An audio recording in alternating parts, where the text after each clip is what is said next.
Recording in progress.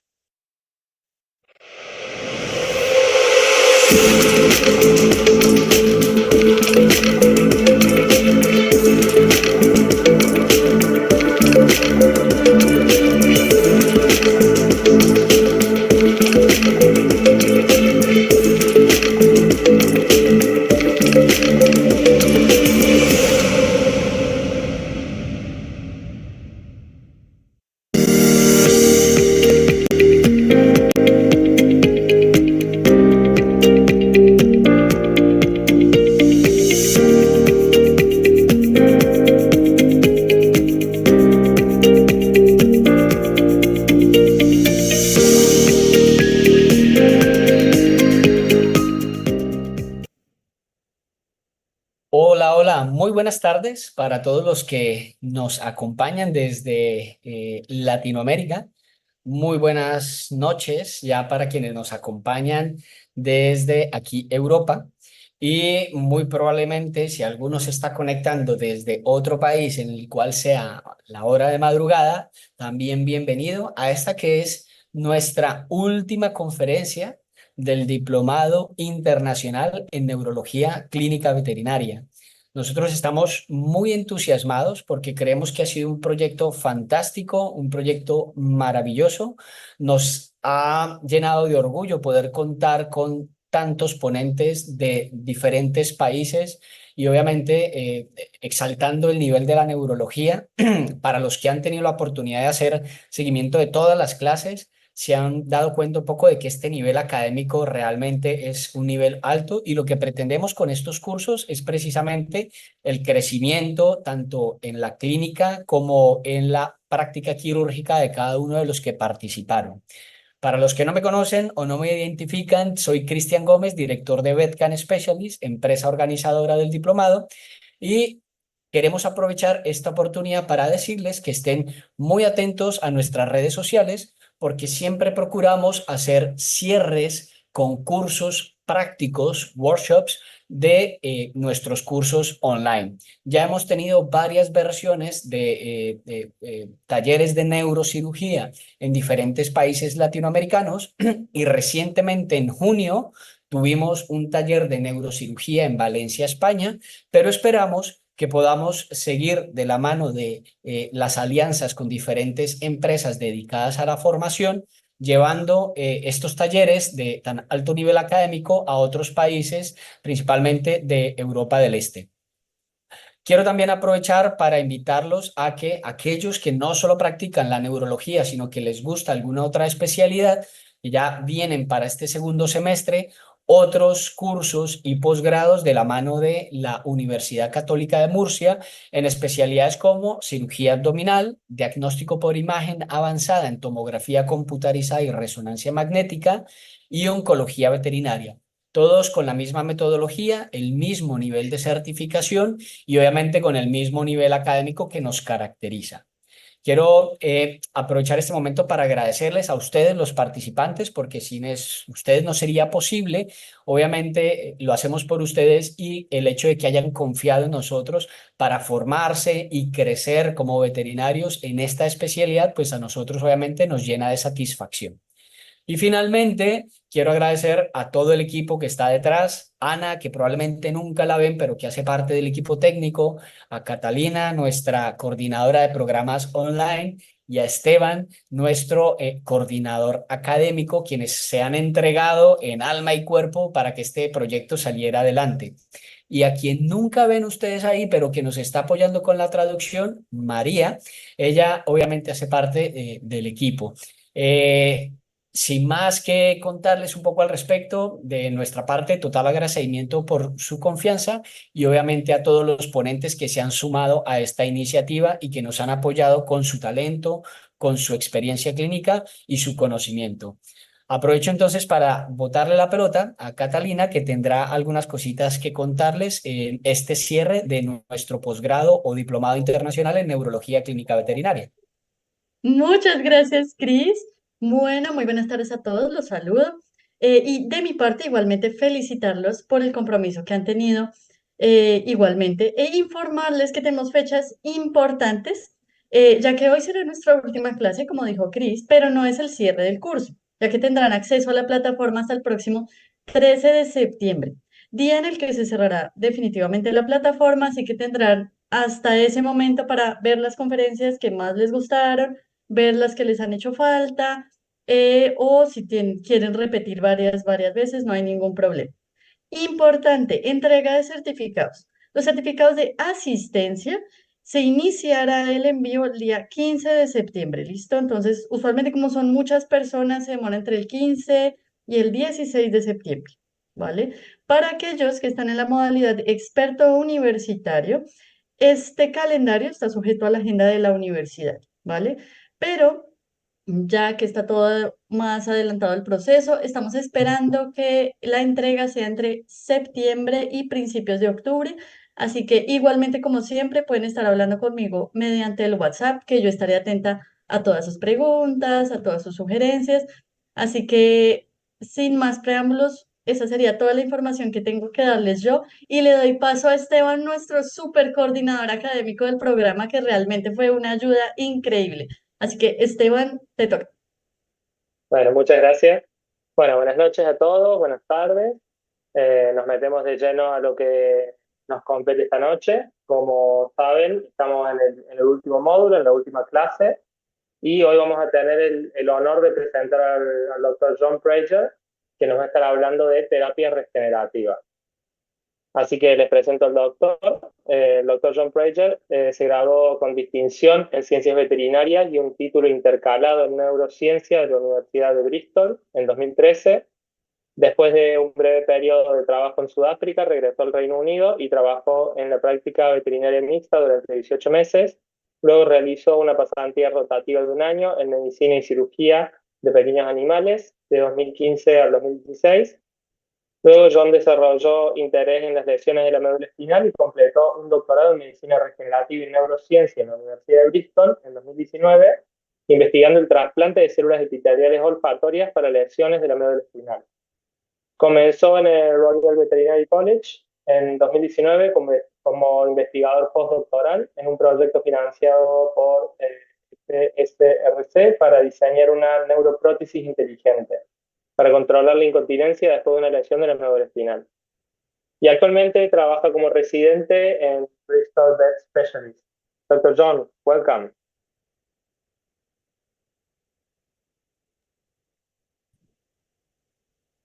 Thank you very much for the introduction, and thank you very much. Muchas gracias por su presentación y estoy encantado de poder estar hablando con ustedes el día de hoy. Permítanme, comparto la pantalla en este momento. El auditorio es todo suyo. ¿Lo pueden ver? ¿Pueden ver la pantalla? Bueno, muchas gracias por su presentación. Y sí,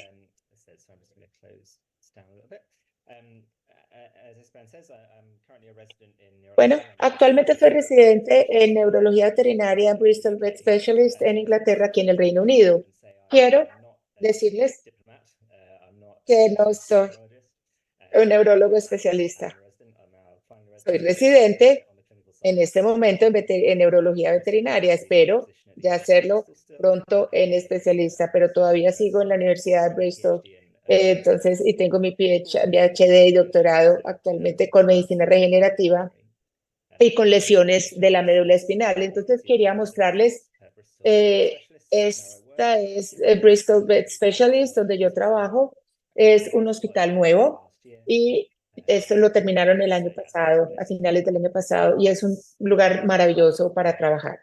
Bueno, no tengo ningún conflicto de interés para esta charla. Bueno, vamos a comentar un poco de la agenda para el día de hoy. Entonces, primero, ¿qué es la medicina regenerativa?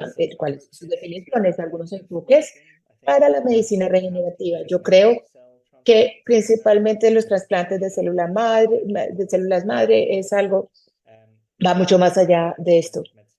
Vamos a hablar también sobre los usos actuales sobre la medicina regenerativa en neurología veterinaria y también vamos a hablar de un ejemplo de una terapia combinada, células, los diferentes enfoques, los diferentes abordajes en medicina regenerativa, lo que estamos trabajando en los últimos meses en mi PhD y algunas perspectivas futuras, tratamientos trabajo experimental que va a venir y cuántas expectativas tenemos al respecto. Bueno, entonces primero, ¿qué es la medicina regenerativa? Puse algunas medicinas, algunas definiciones aquí, una tomada sobre TRI, de lo que RI, que es la parte de la medicina veterinaria, es una rama de la ciencia de la medicina, la cual busca desarrollar, reemplazar alguna célula humana o tejido de enfermo que está lesionado para restaurar la función normal. Pero creo que me gusta más la segunda definición, es un poco antigua, pero yo creo que es mucho más interesante y esa habla sobre la parte clave de cualquier animal o cualquier humano que ha sido desarrollado de una sola célula y esa célula tiene el potencial de transformarla en una adulta completamente formada. Entender y aprovechar este potencial latente de la célula es la esencia de la medicina regenerativa. Pero básicamente la medicina regenerativa es un poco difícil, es amplia, altamente multidisciplinaria y tiene una contribución de múltiples campos, entonces es un poco difícil de definir. Entonces, bueno, si nosotros vamos a hablar de medicina regenerativa y mejorar la regeneración como una terapia, nosotros debemos empezar hablando de lo que es y dónde ocurre la regeneración en una enfermedad y particularmente en el sistema nervioso central. Entonces, si ustedes piensan sobre el sistema nervioso periférico, de hecho, el cuerpo es muy bueno para regenerarse. Entonces, esta regeneración de acciones a larga distancia y recuperación funcional sustancial en el adulto tiene una recuperación completa y esto puede ocurrir en el adulto. No quiero hablar de estas diapositivas en detalle, es como a nivel fisiopatológico, pero si tenemos una lesión en el nervio periférico, sabemos que hay una alteración del nervio, sabemos dónde tenemos este segmento distal que se va a reintegrar, que se va a recomponer. Los macrófagos, esta es la regeneración, y luego ese axón, la mayoría de las veces, particularmente con una lesión severa, terminamos teniendo una lesión degenerativa y terminamos con una regeneración. Y nosotros sabemos esto de las lesiones en todos estos animales que van a mejorar. Pero la regeneración axonal puede ocurrir. Si nosotros hablamos sobre el sistema nervioso central, de la regeneración es una historia diferente en los mamíferos. Normalmente en el sistema nervioso central, la médula espinal, y esta es parcialmente debido a la habilidad intrínseca de los nervios, las neuronas, y parcialmente también la mayoría, y históricamente se considera que es debido a estos factores inhibitorios extrínsecos y ambientales, que son factores inhibitorios para la regeneración. Y algo clave en la médula espinal, lo que nosotros tenemos son estos astrocitos que se están formando alrededor del área de entrada que tiene una cicatriz y luego hablar de esto. Esta ruta de estos productos que son inhibitorios y nosotros terminamos con los axones, con esta parte distrófica que no son capaces de regenerarse. Terminamos con estas en la médula espinal, que también ocurren en el cerebro también. Pero el mensaje más importante aquí es el sistema nervioso central, a no ser de que nosotros nos ayudemos, a veces es un poco pobre. Entonces, obviamente, necesitamos y tenemos dos ubicaciones donde la regeneración es pobre, aparte del cerebro, para la regeneración. Entonces, la primera es en el bulbo olfatorio. Voy a volver a esto más adelante cuando veamos y lo entendamos por qué. Esencialmente, estas zonas pueden llegar al bulbo olfatorio en los adultos. En términos de razonamiento, las neuronas están más expuestas al ambiente y son más probables para esa degradación, y de pronto es una ventaja evolutiva para poder regenerar esas dos. El otra área es en el gyrus dentales, y este gyrus dentado, la renovación permanente de las neuronas en este nivel se considera que es el aprendizaje, pero no vamos a entrar en detalle de esto hoy. Pero si nosotros estamos pensando cómo utilizar la medicina regenerativa, cómo la podemos integrar con nuevos nervios, nueva función estructural, creo que me asusta un poco mostrarles esta especie y cómo lo hacen las especies, cómo podemos Vemos, ustedes conocen estos geckos leopardo. Este es un ejemplo de una especie y si nosotros le cortamos la cola, ellos se pueden regenerar. De hecho, lo hacen bastante bien. No perfecta, pero sí lo hacen muy bien. Y lo que tenemos en una cicatrización funcional y estructural de todas estas áreas en la cola. Entonces, el esqueleto, los músculos, los tendones, los vasos sanguíneos, los nervios, la matriz extracelular, etcétera, etcétera. Y yo creo que esto es algo muy bonito para tener en cuenta cuando estamos pensando con los enfoques y los abordajes para la medicina regenerativa. Y como ya les hablé anteriormente, la terapia, digamos que lo más importante es el pilar. Vamos a hablar un poco sobre las diferentes terapias, pero esto es muy amplio. Tenemos ingeniería tisular. Si hablamos de esa cola que tenemos que llegar y regenerar, y también nosotros no lo podemos hacer sin una estructura, sino tener algo que se pueda ayudar. Entonces, una ingeniería tisular, crear y crecer células para crecimiento de piel, por ejemplo. La vaina, celularizar para crear y aumentar ese crecimiento. Y tenemos otros enfoques que también incluyen la biología molecular. Tenemos otras maneras también de rastrear y también tenemos, por supuesto, la terapia genética, la tecnología CRISPR, que nos ayuda con estos genes y activar diferentes genes que también pueden ayudar y nos indican cómo bien las neuronas pueden, con los tipos celulares, se pueden regenerar. Entonces, tal vez si tenemos las células adecuadas, los tejidos adecuados, la biología molecular, lo podemos lograr. Como ya lo dije, terapia celular es lo mejor en la medicina regenerativa. Vamos a hablar más en detalle. Y creo que lo primero que las personas hablan con terapias celulares son células madre. Entender esto, ¿verdad? Y esto es maravilloso. Las células madres son células indiferenciadas que son capaces de renovarse, de autorrenovarse. La idea de ser como inmortales, siguen creciendo, se siguen dividiendo y ellas se pueden transformar y diferenciar en todo un amplio rango de células especializadas. Vale la pena mencionarlo y vamos a regresar de que hay otras células también, que son las células gliales que se pueden trasplantar y tienen la capacidad pluripotente, multipotente, son las células gliales en el sistema nervioso central que nos van a ayudar a las neuronas con la capacidad de regenerarse. Si estamos hablando con las células madre, hay un rango muy amplio de células madre. Estas son muy amplias, es una gran variedad y creo que es importante mostrarles el esquema de todos los diferentes tipos de células madre que nosotros podemos ver y los usos diferentes que pueden tener. Y esta pirámide, tenemos en los blastómeros, tenemos el embrión trabajando en diferentes niveles a las células madres embriológicas o embrionarias y las diferentes, tenemos las células gliales con capacidad regenerativa que pueden subdividir en diferentes células somáticas que tienen factores de reprogramación. Vale la pena hablar de algunas definiciones que nosotros utilizamos y nos pueden servir para entender en esta charla. Y estas son las definiciones de qué tanto una célula se puede dividir y puede trabajar y diferenciar. Entonces, las totipotentes son aquellas en la pirámide se pueden desarrollar en todas las células embrionarias, extraembrionarias. Por ejemplo, la placenta tiene una proteína.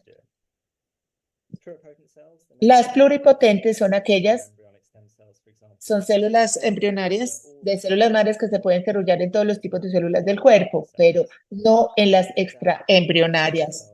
También las multipotentes son las células que se pueden desarrollar ciertamente en células con diferentes linajes, principalmente como células sanguíneas y, por ejemplo, óseas, etc. Y todas estas son capaces de autorrenovarse, tienen esa capacidad. Bueno, algo para tener en cuenta cuando nosotros estamos pensando en las células, tenemos diferentes cosas con las fuentes de las células y hay diferentes cosas que podemos hacer. Animales, por ejemplo, el autoinjerto, se puede trasplantar. Estas son células que se derivan, serían del animal individual o de la persona individual. Alguien toma una parte y se puede trasplantar nuevamente en ese animal, en esa persona. El aloinjertos son de la misma especie, se toma, por ejemplo, de un perro y se trasplanta en otro perro. El seno injerto es tomado de una especie diferente. En términos parecidos, si hablamos de los traspartes del seno injerto, por ejemplo, el corazón de un cerdo para llevarlo a un humano. Y ese injerto es otro de dos gemelos. Entonces, espero que yo lo hayan entendido con las células y lo que nosotros podemos hacer. Quiero repasar un poco de del potencial de las células para regeneración. Vamos a hablar. Entonces, hablamos de las células madre embrionarias. Estas son células que se forman en un desarrollo normal del desarrollo embrionario. Tenemos, y puede ser aislado de cualquier embrión, de cualquier parte del cuerpo. Algo que debemos pensar con estas células madre embrionarias es que probablemente pueden ser tumorogénicas, entonces tal vez pueden crecer demasiado y lo podemos controlar. Y otra cosa también son las consideraciones éticas en términos de cómo nosotros podemos tener estos embriones. Y bueno, creo que yo no voy a entrar en este tema ético el día de hoy. Pensemos sobre las células madre somáticas. Las células madre mesenquimales son aquellas que son más específicamente de las cosas que algunas veces se utilizan que van cambiando un poco con las células madre. La idea es que estas células existen naturalmente en el cuerpo adulto y comúnmente se encuentra en la médula ósea, en la sangre o en la grasa, en la grasa.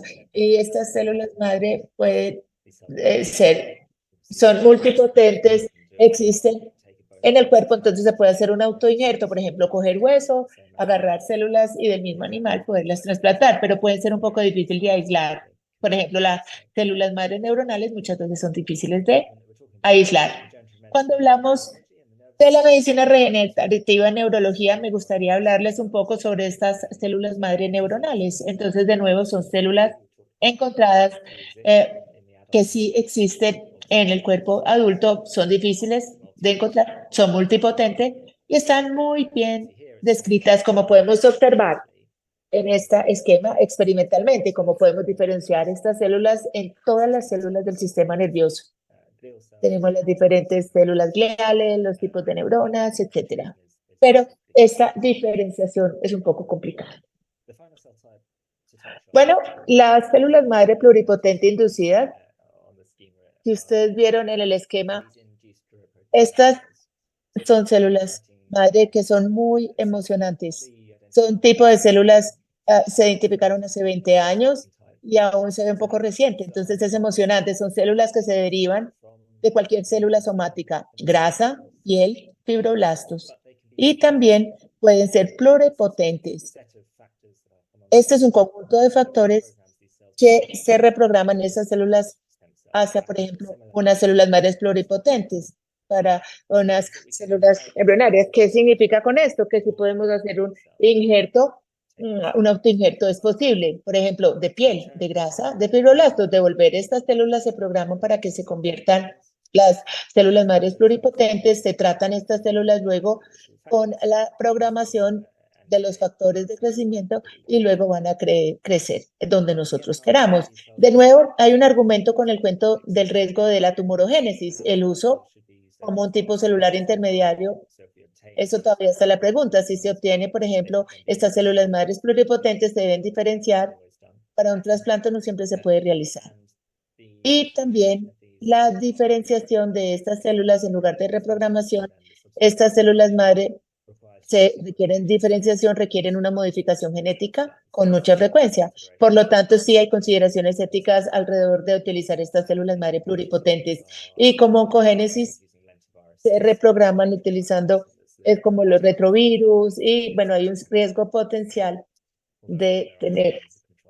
Pero sí hay algunas maneras de controlar esto. Creo que era importante demostrarles algunos artículos de este tipo de células y desde el 2006. Y simplemente con estos 4 factores, OC3, y bueno, este factor de las células madres para hacer la inducción de estas células madre pluripotentes. Hay una historia interesante con esto. Yo estuve trabajando en este laboratorio y se me dijo que estuve en diferentes factores, 20, 30, que podrían estar involucrados en este trabajo o en esta diferente combinación con MDA. Obviamente, se puede considerar. Y en este estudio fue cierto, se demostró que podría crear este tipo de células madre pluripotentes, luego trabajar y instruir diferentes factores al hacer diferentes cultivos. Bueno, muchas veces estamos cuestionando a los expertos cuando hacemos estos estudios. Luego tenemos estos estudios utilizando células madre humanas de adulto para crear estas células madres pluripotentes con fibroblastos. Y esta es una de las formas más frecuentes de hacer, por ejemplo, con el SARS. Bueno, consideraciones generales de estas terapias celulares, hay cosas que tenemos que tener en cuenta. De nuevo, vamos a hablar un poco con más ejemplos más adelante, pero obviamente hay diferentes consideraciones generales que tenemos que pensar cuando pensamos de terapia celular para trasplante. Creo que lo más importante es la reproductibilidad en los sistemas biológicos, como la parte de elaboración, cómo se elaboran, cómo se un tipo de célula madre que esté alineado, que tenga un número consistente, que este sea confiable con personas, se ha estudiado. Como le dije, también es algo muy desafiante de hacer.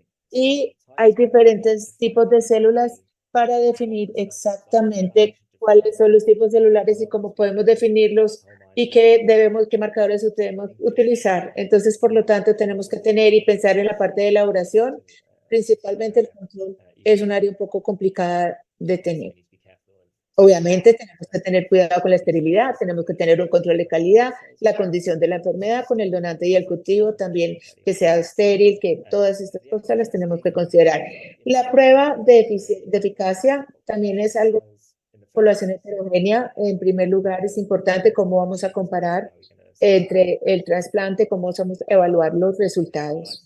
Y también estas células van a ser transportadas, cómo va a ser la logística y si queremos escalar esto hacia el futuro de la medicina regenerativa, cómo va a ser la entrega celular, hacia dónde, intravenoso, por ejemplo, si el paciente, si esto va a ser en el cerebro, cómo lo vamos a hacer, una guía estereotáctica, una guía cómo va a ser, cómo va a ocurrir. También la supervivencia celular, vamos a hablar de esto más adelante, con frecuencia no muchas de estas células trasplantadas sobreviven, esa es la realidad. Si hablamos de cualquier otra cosa, de los trasplantes autólogos, tenemos que pensar también sobre trasplantes animales, necesitan inmunosupresión por el resto de su vida. Voy a atacar de esto también con la parte de la limitación de crecimiento neoplasia y regulación, que yo no voy a hablar hoy ni de legislación ni de regulación.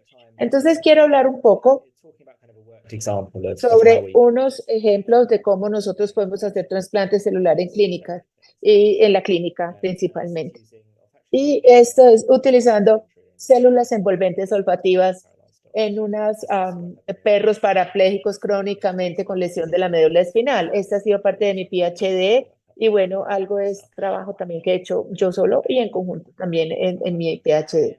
Bueno, al final de la neurología y en este curso creo que ustedes ya todos han escuchado hablar de la lesión de la médula espinal, todos ya lo conocen en muchas especies, particularmente en perros, sabemos que este es un tema importante y es clínico y sabemos que en casos severos conllevan a una parálisis crónica y a una incontinencia sin cura, sabemos que en los humanos no tienen cura, muchas veces tenemos a hacer una cirugía por descompresión. Es interesante también para contarles algunos casos, en los humanos se detecta que del costo tan elevado de la atención médica, son 1.000 nuevos casos en el Reino Unido y mucho de esto proviene de cuidado crónico, del manejo crónico del costo de atención médica. Esto solo es la idea de estas medicina veterinaria puede ser viable más o menos para financiar y es interesante en este contexto. Y en perros, por supuesto, si ustedes saben, con las lesiones de médula espinal son comunes, particularmente asociadas con esta enfermedad. No sé si ustedes lo ven, que este artículo RBC en Londres, este estudio de los carros, pero son sugestivos de que menos del 1% tienen casos veterinarios con la lesión de la médula espinal. Esto es interesante compartir. Entonces, bueno, vamos a hablar, y ya lo mencioné antes, este es el tipo de estas células envolventes olfativas en el sistema nervioso olfatorio. Y principalmente, como ya lo dije, esto crece de la mucosa olfatoria y penetra en la vulva olfatoria. Y se ha dicho que estas células se han estudiado de manera experimental en ratas, otros animales, se llevan estas células, tanto como de la mucosa olfatoria, se hace cultivo, se trasplantan directamente con inyecciones en una lesión de médula espinal. Podemos tener esta regeneración axonal y sabemos que no ocurre muy bien en el sistema nervioso central, no va a mejorar tanto la recuperación en ratas y en un gran número de especies. Entonces, esto es algo que nosotros estamos haciendo en perros y creo que es importante comentarles un poco un ejemplo de cómo nosotros hicimos este trasplante de células envolventes olfativas en un perro clínico de manera autóloga. Esto se puede hacer endoscópicamente. Podemos mirar aquí que se puede hacer tomando una biopsia nasal. Se hace el cultivo.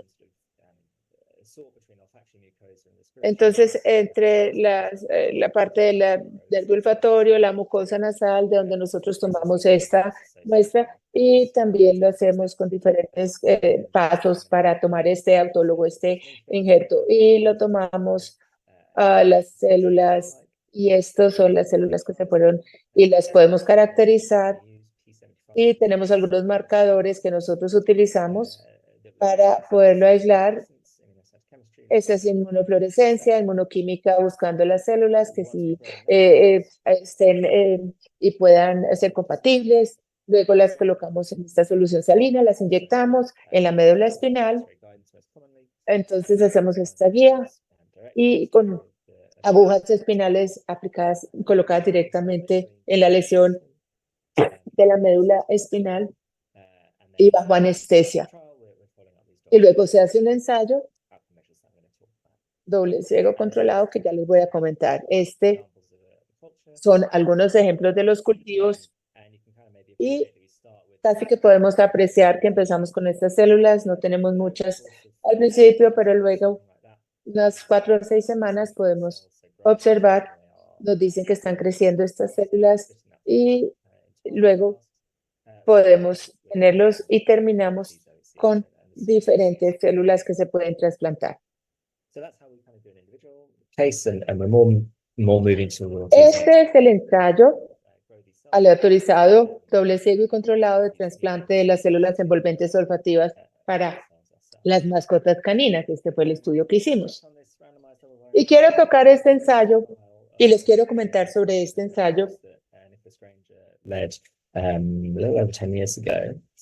que se hizo hace 10 años. Antes de hacer esto, quiero comentarles de usar perros de compañías como un modelo translacional.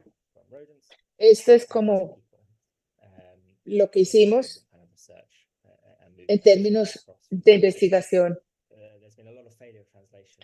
¿Ha habido alguna translación? ¿Ha habido errores de translación en estos tipos de población de ratas? Pero que experimentan lesiones que son muy consistentes, de ninguna comorbilidad, de la misma edad, la misma genética, mismo antecedente, misma historia, etcétera. Y luego, tratando de asumir que vamos a ver los mismos resultados en las personas, en los humanos, obviamente es poco probable. Entonces, digamos que este es un paso. Nosotros sabemos que pueden tener lesiones medulares, pueden variar. Tenemos perros que son mayores y también el ambiente clínico donde nosotros queremos evaluar y mirar las terapias para cuál van a ser consistentes. Esta fue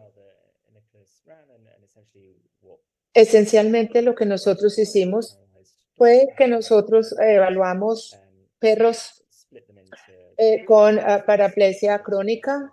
Les hicimos el trasplante, quienes les fue bien, quienes no, si es uno doble ciego controlado, le hicimos el trasplante y le hicimos evaluación para los resultados del ensayo. Lo que ocurre es que tenemos este dachshund paralizado y miramos que tiene la lesión en una caminadora y los motivamos a que caminen. Entonces, lo que podemos observar aquí es que estamos observando a los marcadores y a medida que están moviéndose, tratamos de poner unos puntos y estos puntos pueden ser traducidos en el computador para mirar en dónde están esos puntos. Y lo que significa es que si nosotros tenemos, por ejemplo, en este perro, un poco de movimiento en la extremidad posterior, si es voluntario, si es de la manera como nosotros podemos definir y podemos observarlo y podemos publicar. Y la manera como nosotros lo hacemos, como ya le dije, si es funcional o no, nosotros lo hacemos es si hay una coordinación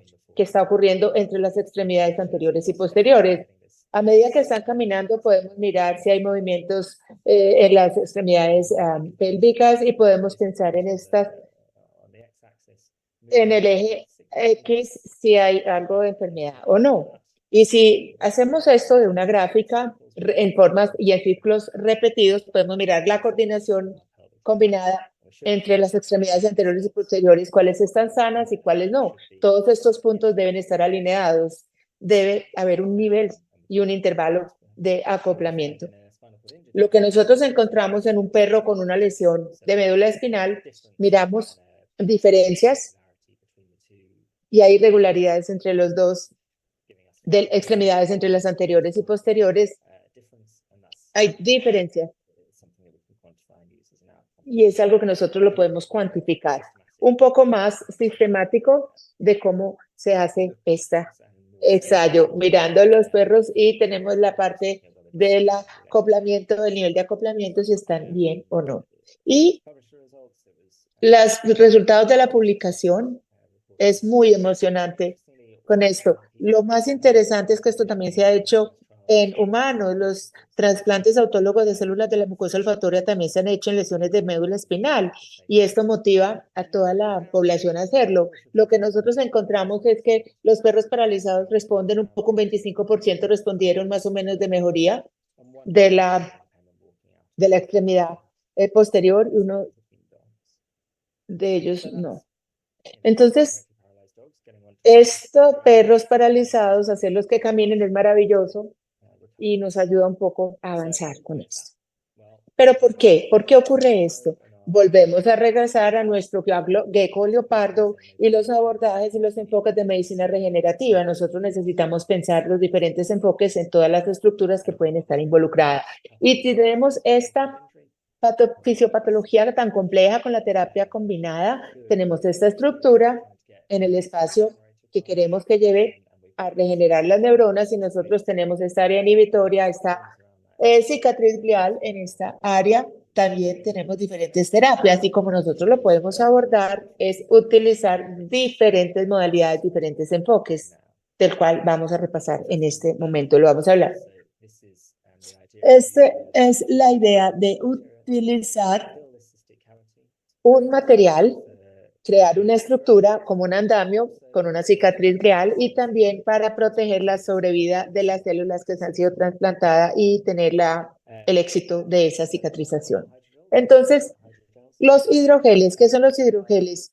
Los hidrogeles son unos andamios poliméricos en 3D hidrofílicos. Esencialmente son geles bajo condiciones definidas, tienen diferentes fuertes, son compatibles, son líquidos y tienen un material de gelatina. Y la idea es que ellos hagan todas estas cosas. Podemos utilizar materiales seguros, podemos transportar estas células protegidas y también la idea es de soportar y podemos apoyar también la estructura de soporte de la matriz extracelular. Como ya lo mencioné, esto es de mucho interés de la médula espinal y simplemente para darles una impresión de las diferentes características y la idea simplemente estamos inyectando células en líquido, es muy probable simplemente de tener clavados y no se van a quedar ahí. Si nosotros los inyectamos con hidrogeles, entonces ellos se van a quedar ahí y van a brindar esta estructura de soporte similar a la matriz extracelular.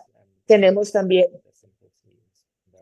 proporciona unos factores muy ajustables de las propiedades mimomiméticas. No voy a entrar en detalle con estas características, pero sí es algo interesante cómo se inyecta este trasplante de hidrogel de las células envolventes olfativas. En ratas, con una lesión, con un aplastamiento de la médula, en ratas hay un tracto del pedículo, esto es como un conjunto que hay un aplastamiento de la médula espinal de la columna dorsal C3, 2-3 semanas, una lesión crónica, y aquí llega un punto donde vemos la formación de la médula espinal, vemos una transacción dorsal, podemos ver la materia gris, la materia blanca y la lesión de la parte central de la médula espinal. Y nosotros hicimos en este experimento es que nosotros trasplantamos estas OS que están con GFP, proteína verde fluorescente, con un cultivo celular, y nosotros trasplantamos esta célula en el medio, dentro del área de la lesión, la cual está dentro de la parte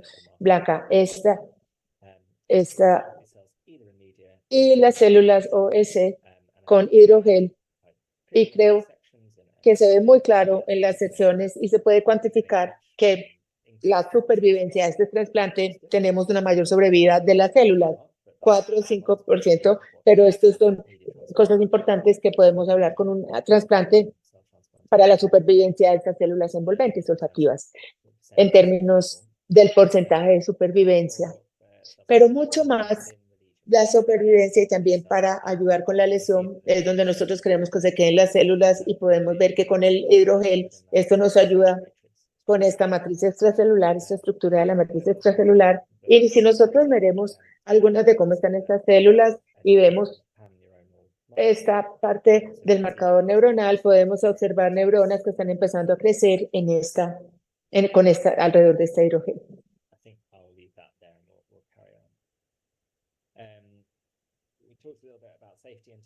Hablamos un poco sobre seguridad en cuanto a la trasplante de los perros. Si queremos implantar un biomaterial en la médula espinal, cuando nosotros hablamos que muchas veces es el tipo de las propiedades biomecánicas, en cuanto cuando implantamos un biomaterial, podemos imaginar en alguna clínica que requiere igualar la rigidez de ese tejido del huésped. Muchas veces se va a crear mayor daño y nosotros no sabemos cuál era la diferencia. Entonces, por lo tanto, de nuevo, voy a saltar esto, pero esencialmente utilizamos una elastografía con ultrasonido intraoperatoria de la médula espinal canina. Esto lo hicimos en un cadáver intraoperatorio con un perro para seguir y poder estudiar, y miramos esta ecografía con esta elastografía para observar y mirar este enfoque de medicina regenerativa, pero es una imagen muy bonita. Si ustedes no han visto imágenes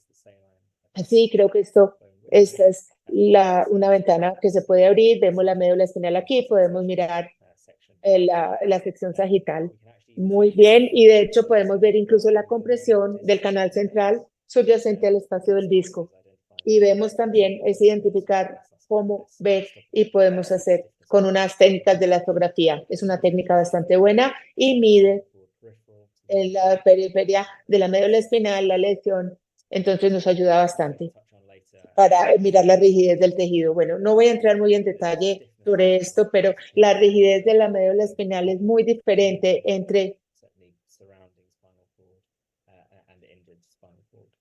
una lesión de la médula espinal. Esta rigidez difiere muchísimo.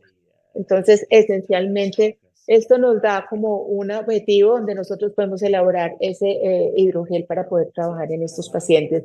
Entonces, bueno, este es el hidrogel. Esto es por la razón nosotros podríamos utilizar material combinado con la trasplante de célula y cómo nosotros podemos abordar esto. Otra cosa que les quiero hablar es utilizando partículas moleculares. Otros abordajes con las células y esta condroitinasa ABC. ¿Qué es la condroitinasa ABC? La glía cicatrizal se compone por células, pero también por estas proteínas que se acumulan después de una lesión. Y son estos proteoglicanos de sulfato de condroitina después de una lesión que se van acumulando, después de la regeneración que ya les hablé. Y la idea con esto es una axona que inhibe estas sustancias y aumenta el brote neuronal para la regeneración de las axonas. Esto se establece muy bien a nivel experimental. Bueno, el problema, si nosotros estamos hablando con medicina veterinaria, es que esta se degrada 3 días después en la temperatura corporal, esta condroitinasa. Bueno, nosotros hicimos esto, pero este es un enfoque, un abordaje en medicina regenerativa, y es que nosotros hicimos una terapia combinada. Nosotros modificamos las células envolventes olfativas, las OSC, y este es un modelo que nosotros creamos para insertar condroitinasa en la célula. Y estos son retrovirus, por ejemplo, y podemos mirar este virus y todas estas cosas si son capaces de insertar material y dentro de la célula para que nosotros podamos modificar el retrovirus y luego podemos inyectar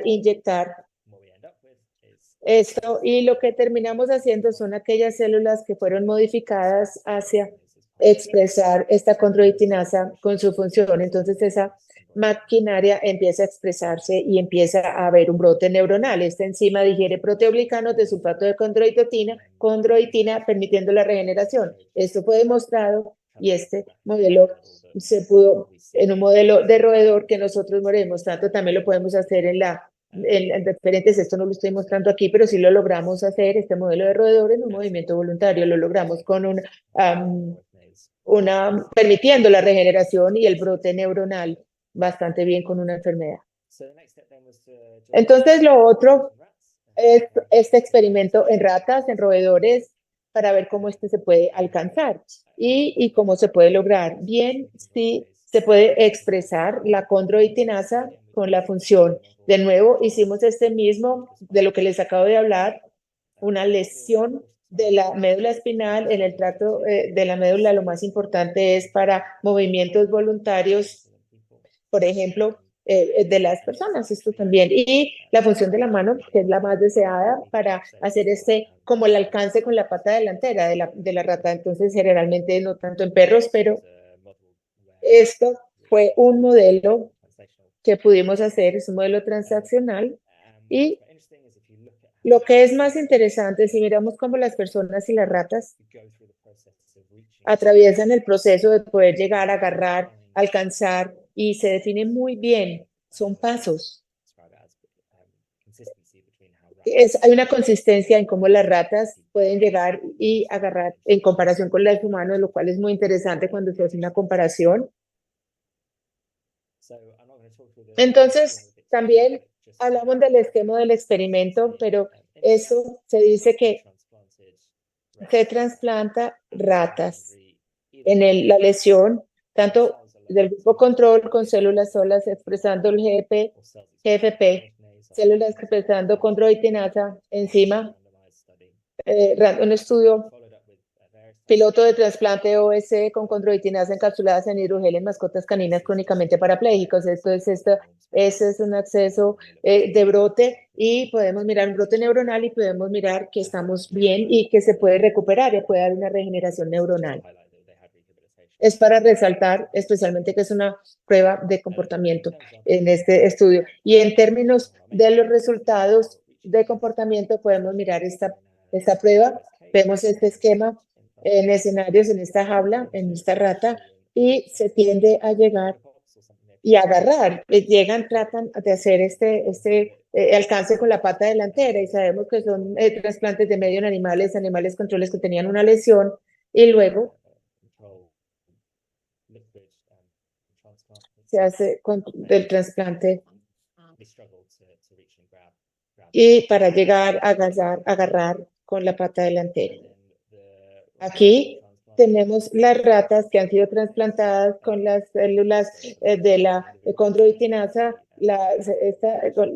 Son más fáciles, que pueden agarrar, pueden alcanzar mejor. Entonces, cada vez lo pueden hacer más fácilmente que las ratas control. Vemos que se pueden cuantificar en cuanto a los resultados de comportamiento. Y es diferente. Entonces, podemos ver con esta condroitinasa cómo se expresan más que con las células solas. Tenemos diferentes mediciones. Me gustó colocar este análisis de la marcha. Miren cómo vemos con las mascotas caninas, simplemente y esencialmente es en un artículo y en un estudio mirar. Y luego se puede tomar mediciones para mirar en términos de los comportamientos de ese movimiento, cómo se va a hacer después de haber inyectado la condroitinasa para mirar la estabilidad y mirar también la marcha. Bueno, ahora, hablando de esto, del laboratorio, regresemos a la clínica con los trasplantes en perros. Nosotros, este es un ensayo piloto, 4 perros, 5 perros, 3 meses por lo menos de parapléjicos sin ninguna sensación de dolor. 4 casos fueron reclutados y trasplantados. Este fue un ensayo mirando lo mismo de las células envolventes olfativos, pero modificadas con la condroitinasa en gatos durante un trasplante de perros. Y esta es la estructura del experimento. Las células, las lesiones, y se calcula qué tanto hidrogel fue trasplantado y pudo ser compatible, se hace la comparación con la lesión y se muestra el comportamiento de las células madre versus las condroitinasa con una resonancia magnética, luego se hace también un examen cinemático y una evaluación locomotora.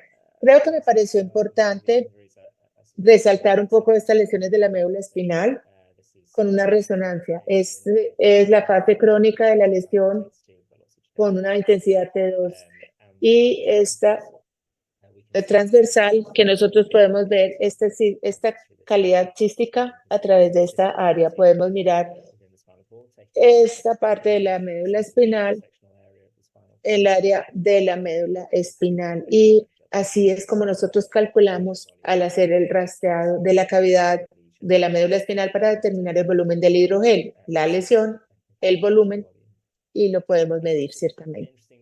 Creo que me pareció interesante mostrarles a ustedes y pueden apreciar muy bien cómo y qué tan complejo son estas lesiones y qué tan extensas son. Entonces, esta es una reconstrucción en 3D de la lesión y podemos observarlas en 2D y podemos observar que las cavidades císticas varían en longitud y varían también mucho en el volumen también. El pretrasplante con una resonancia magnética, esta es la indicación de una cavidad cística, y post-trasplante lleno con, en cierto grado, con hidrogel. Y aquí vemos diferentes artefactos que han sido, miren qué tan específico fue el problema. Y lo otro que yo quería comentar con ustedes, lo cual me parece que ya lo mencioné antes, es la variación de la población de las células trasplantadas, y la manera como nosotros abordamos esto es cultivamos las células, hacemos cultivo de las células para tratar de sortear las células y mirar, las podemos mirar, las podemos clasificar debido a la presencia, pero es interesante poderlas clasificar. Estos 4 perros en el ensayo y el estudio, estos son los 4 perros y ustedes pueden mirar aquí, verde, fibroblastos, son los tipos celulares que nosotros tendemos a ver. El rojo es este marcador P75 de las OSs, y aquí podemos ver aquí las otras imágenes de los fibroblastos en algunos perros que se ven más que en otros. Y obviamente vemos acá también los diferentes porcentajes, también la expresión de la condroitinasa, pero como les dije antes, hay una gran variación y que nos deja lecciones también de confiabilidad para las células trasplantadas. Si ustedes, es como un punto de inicio y nos indica qué vamos a hacer, simplemente pueden mirar, pueden evaluar, muchas veces ver qué tanta variación hay para ver la confiabilidad de estas células trasplantadas. Y como ya le dije, este trasplante celular en perros crónicamente parapléjicos, lo que nosotros encontramos es que es seguro y por lo menos no va a afectar. Es cuantitativo, podemos tomar medidas cuantitativas y un perro puede ser capaz de hacer 2, 3 pasos y pudo ser capaz de hacerle una buena clasificación de la marcha, y un análisis cinemático demostró ninguna mejoría significativa. Aquí pensando en esto, regresando de la clínica al laboratorio, del laboratorio a la clínica, cómo nosotros estamos haciendo investigación. No voy a entrar en detalle en esto, pero algo de lo que les quiero comentar y lo que estamos trabajando es cómo podemos observar la integración del hidrogel en esta cavidad cística. Es muy complejo. Si vemos la longitud, es difícil de juzgar, y que también el hidrogel puede ser compatible con esta cavidad del canal de la médula, y como tenemos este hidrogel es muy parecido a las características de las estructuras de la médula. Entonces hay un trabajo interesante en el futuro para poder trabajar, para poder funcionar y poder poner funcional este hidrogel y este agente que de nuevo pueda ser mucho mejor para tener una integración en el relleno de la cavidad de estas células envolventes olfativas. Y esto toma mucho trabajo para demostrar que estas células están vivas y pueden ver las imágenes como indican. Bueno, estoy corriendo mucho, perdónenme, pero bueno, voy muy rápido, pero bueno, hablando de las futuras perspectivas, quiero mirarles algunas cosas y les quiero repasar algunas cosas de medicina regenerativa para el futuro. Y bueno, tengo en mente cuando estaba haciendo esta diapositiva hace algunos días con la inteligencia artificial en medicina veterinaria y bueno, tanto que nos ofrecen los radiólogos, creo que tenemos mucho que ver aquí para el futuro, modelos de lenguaje, teniendo en cuenta lo que la inteligencia artificial y lo que nos va a traer en el futuro con estos chips cerebrales y Neurolink y cómo hacer esta interfaz, estos dispositivos. Pero también hay otros Neurolink, otros dispositivos que no sabemos por el señor Musk, que nos van a ofrecer en el futuro, que nos va a traer interesantes áreas para estudiar y que van a tener un potencial bastante interesante para estudiar. Bueno, pero en la medicina regenerativa y en neurología, ¿qué viene? Pero bueno, esto se va a volver disponible, se va a poder utilizar más. Yo creo que el argumento, si el riesgo y el versus beneficio cambia, esta tasa, esta proporción riesgo versus beneficio. Con estas células trasplantadas, estas son efectivas o por lo menos son seguras.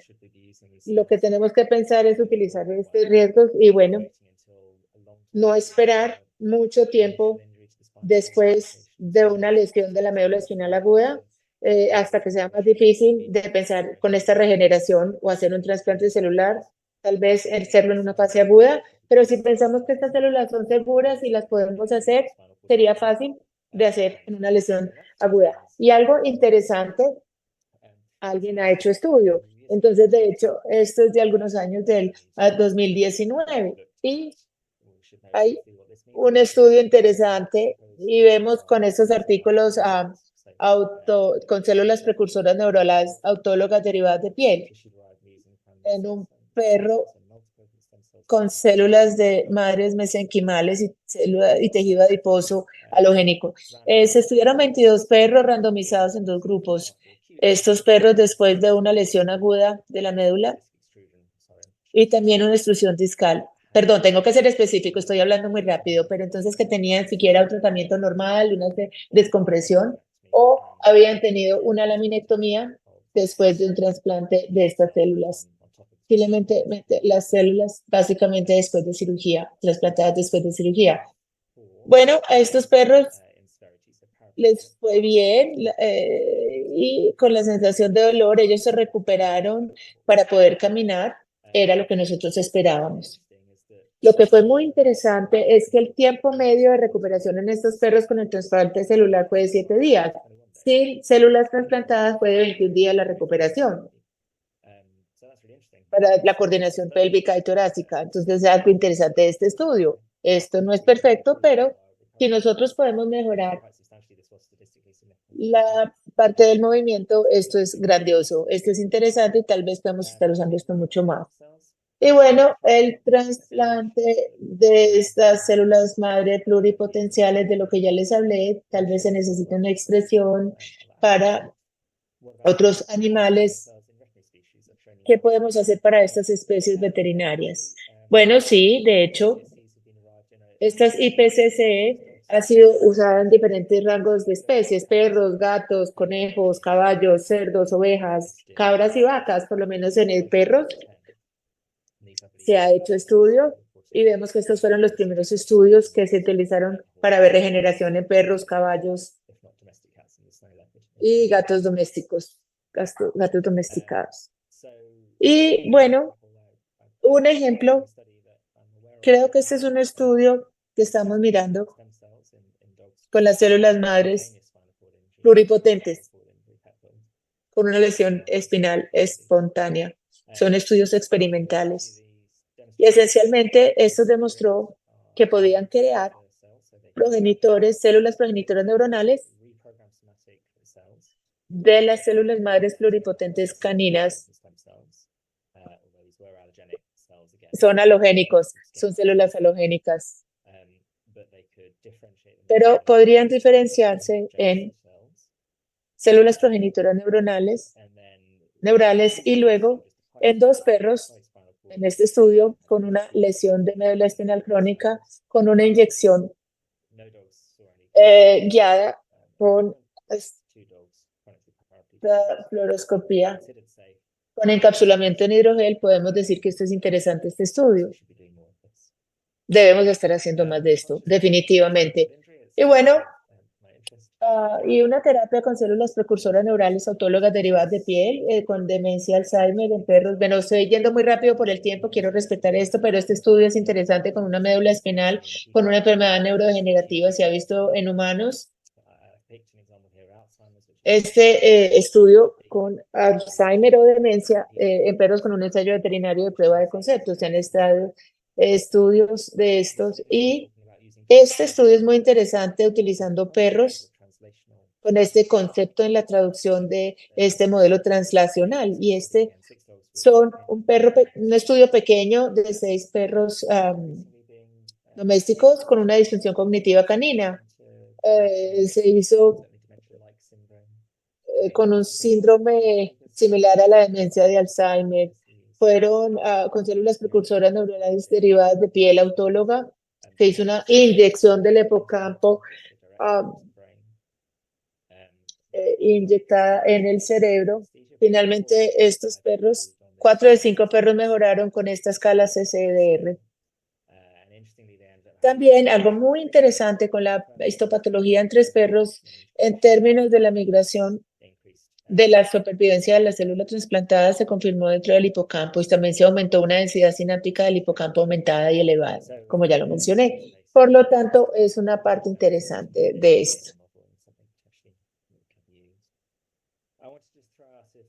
Quiero hablarles un poco también de unos estudios interesantes que yo he visto y he estudiado. No hemos hablado tanto sobre el papel del inmunomodulador de las células madre mesenquimales, pero ¿cuáles son las nuevas cosas que se conocen sobre estas células madre mesenquimales? Es en cuanto a la inmunomodulación. Cada vez que aprendemos más sobre, por ejemplo, la meningoencefalomielitis, es muy interesante.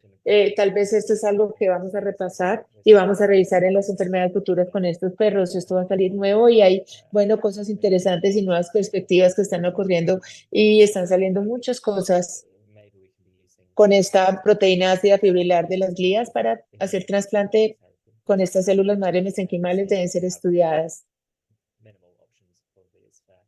ya que pues no tenemos tantas opciones. Y la rigidez de la médula espinal y la regeneración, ya lo mencioné, que una lesión de la médula espinal es mucho más suave, más blanda que la médula normal. Entonces, axones experimentales que son mejores con los astrocitos, tal vez debemos estar creando unos biomateriales mucho más duros, mucho más rígidos que nos puedan ayudar. Y luego tenemos un rango muy amplio de biomateriales. Tenemos esta proteína ácida fibrilar de las glías, tenemos toda esta autocicatrización de la médula, hidrogeles que también nos pueden ayudar a reparar y después de una inyección, esto también hay diferentes biomateriales que están disponibles para mejorar. Y luego algo final para hablar un poco sobre estos tiempos importantes y ya que voy tan rápido, pero quiero mencionar esta idea de que tal vez nosotros podemos modificar la parte, lo dije, aprovechando el potencial intrínseco, que las células por lo menos muchas veces no se regeneran grandemente por inhibición externa e intrínseca, pero también debido a la falta de potencial intrínseco. Entonces han habido estudios recientes donde se dice que si usted puede, la translación, la transcripción inicial después de una lesión en la presencia de una neurogénesis, en un ambiente de neurogénesis donde nosotros podemos ver los axones, es muy probable ese estadio dendrítico. Entonces, la idea de poder combinar esta terapia con reprogramar esos axones en sitio o a regresar a ese estadio embrionario, y tal vez hay aquí un potencial, un área muy importante para tener estas terapias combinadas y aprovechar ese potencial intrínseco. Tal vez vamos a poder lograr que las axonas se regeneren reprogramándolas in situ, si necesitamos, y poderlas modificar. Y luego, bueno, esto nos lleva a esta idea de que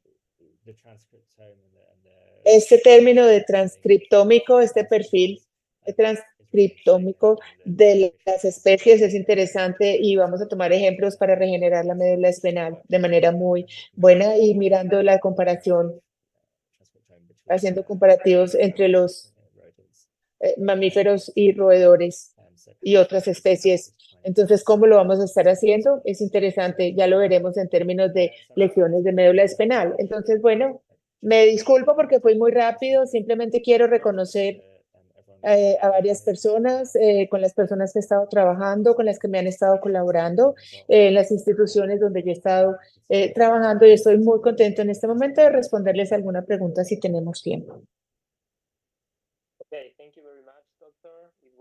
Muchas gracias, doctor. Excelente conferencia. Para mí, esto es como ciencia ficción, le confieso.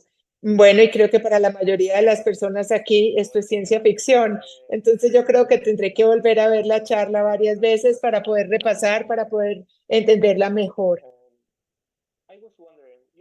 Me estaba preguntando, usted habló sobre el futuro, las perspectivas en el futuro, diciendo que tal vez en el futuro nosotros vamos a aplicar esto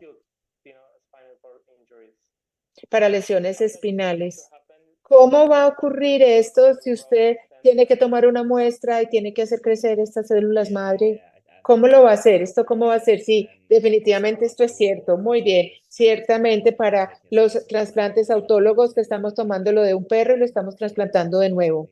Sí, esto es algo que no lo podemos hacer de un momento a otro. Yo creo que lo que va a ir de la mano sería si podemos desarrollar mejores marcadores de pronóstico para poder ver el perro con una extrusión discal. Tal vez si nosotros tenemos unos mejores marcadores de pronóstico en cuanto a cómo le va a ir al perro a las 3, 4 semanas, y si esto va a tener mejoría o no, si tenemos marcadores de pronóstico que nos sugieren que no, o que sí, después de la cirugía vamos a tomar una biopsia, empezamos a crecer, hacer crecer las células madre, y si no le está yendo bien, estamos listos. Esa sería una opción. Bueno, creo que pensaría en los trasplantes alogénicos, como las personas, como los seres humanos, cómo lo estamos haciendo con los humanos y esas células compatibles que se puedan trasplantar, algo como esto, y el estudio que yo les mencioné y cómo les está yendo, y van ahí. Sí.